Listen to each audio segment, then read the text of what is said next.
उत्तर प्रदेश के छोटे से गांव रामपुर में एक पुराना नीम का पेड़ था जो न सिर्फ धूप से छाया देता था बल्कि तीन सच्चे दोस्तों की यादों का गवाह भी था। राजू, मुन्ना और फरहीन। ये तीनों बचपन से ही गहरे दोस्त थे।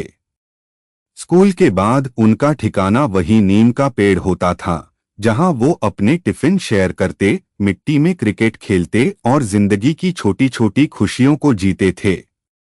राजू एक जिम्मेदार और शांत स्वभाव का लड़का था जो अपनी मां के साथ रहता था। उसके पिता का देहांत बचपन में हो गया था। मुन्ना बेहद चुलबुला, खाने का शौकीन और दिल का साफ लड़का था, जबकि फरहीन पढ़ाई में तेज, समझदार और थोड़ी सी गंभीर थी, लेकिन अपने दोस्तों के लिए जान दे सकती थी।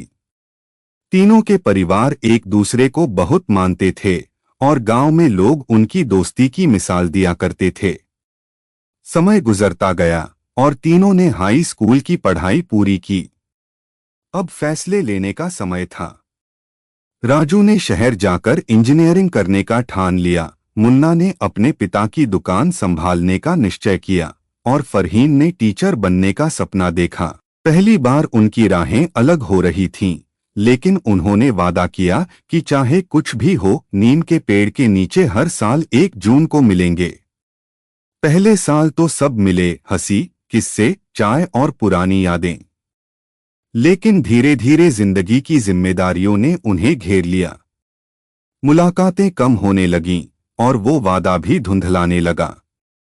एक दिन कई साल बाद जब राजू एक बड़ा इंजीनियर बनकर गांव लौटा, उसे वो पेड़ सूना मिला। मुन्ना अब भी वहीं था, पर पहले जैसा जोश नहीं रहा। फरहीन अब शहर में अध्यापिका थी, लेकिन नीम के पेड़ को हर साल खत भेजती थी, एक चिट्ठी जो वो खुद वहां आकर नहीं दे पाती थी। उस दिन राजू और मुन्ना दोनों वहीं बैठे घंटों बात करते रहे। उन्होंने तय किया, अब वो इस नीम के पेड़ के नीचे हर साल नहीं, हर महीने मिलेंगे। और इस बार वो फरहीन को भी साथ लाएंगे। समय ने भले ही उन्हें अलग कर दिया था, लेकिन वो नीम का पेड़, बचपन की यादें और सच्ची दोस्ती, वो सब आज भी वहीं थे, ज्यों के त्यों। राजू अब शहर के एक नामी इंजीनियर बन चुका था, पर उसकी मां की तबीयत दिन ब दिन गिरती जा रही थी। काम का बोझ, जिंदगी की तेज रफ्तार और अकेलापन उसे भीतर से थका रहा था।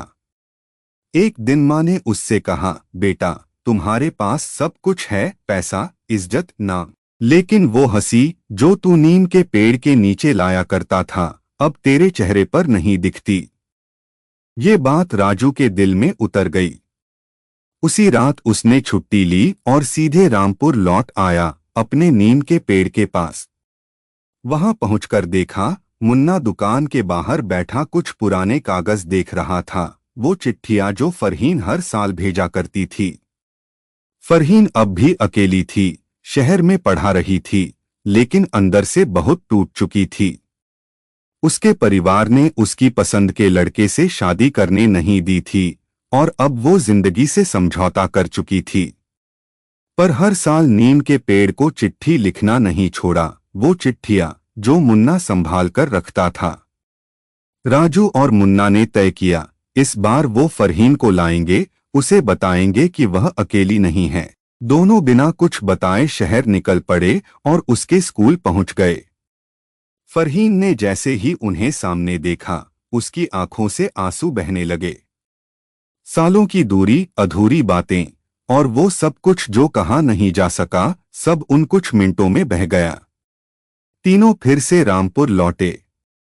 इस बार नीम के पेड़ के नीचे बस चाय और हंसी नहीं थी, वहां जिंदगी का अनुभव था, एक दूसरे के लिए समझ थी और एक वादा था कि अब ये दोस्ती फिर कभी पीछे नहीं छूटेगी।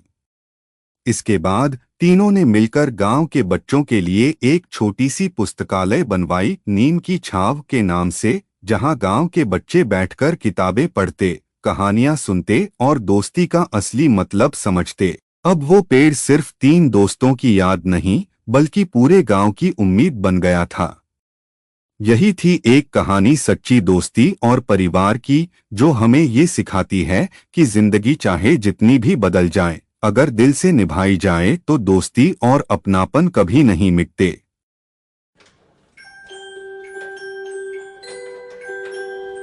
Thanks for watching video. Subscribe for more interesting stories.